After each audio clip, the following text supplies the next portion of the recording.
Okay, so this is the breakdown of histamine intracellularly.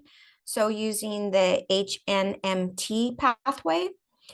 This is a nice slide because it tells us what things speed up and slow down different metabolic processes. So the purple is slowing down, the yellow is speeding up, and then somewhere along the way, you're going to see the blue, which are the cofactors. So here's B5, for instance, zinc, B3, for instance.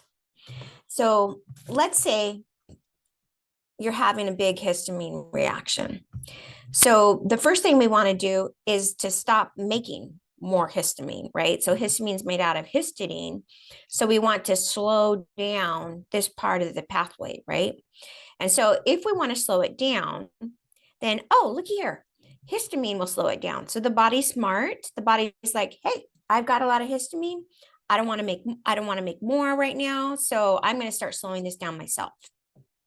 Other things you could add would be green tea, because that's the thing that has EGCG in it. Grapefruit and coffee will do it. Most people would be glad to know that. And then, of course, like quercetin and curcumin are the things that many people would take to treat high histamines. And so, yep, they slow down the histidine to histamine conversion. So that's really awesome. So the things that you would want to avoid so that you will prevent histidine being converted to histamine would be hydrogen peroxide. Well, you're not really going to control that. That's going to be more like other pathways that are making that in your body. Bile inflammation. Well, that's awesome to avoid inflammation, right? Avoid infections, avoid the lipopolysaccharides, which are also like inflammatory. Viruses, oh, that's inflammation too. High stress, well, that's inflammation. Okay, well, we're getting an idea here. Too much exercise or intense exercise is inflammatory. Lack of sleep is inflammatory. So basically, avoid the stuff that creates inflammation. And that will help to slow down the conversion of histidine to histamine. That's pretty awesome, right? And so then we can think, now if you got the histamine going on, then we want to speed it up. So that's the yellow from here. We want to speed things up. So that's like the vitamin A, the B5, being a male, which, I mean, what can you do about it? Either you are or you aren't. That'll speed it up. At this point, we'll see things will be sped up, vitamin C, and being a female down here, that'll speed it up. Inflammation will speed it up down here.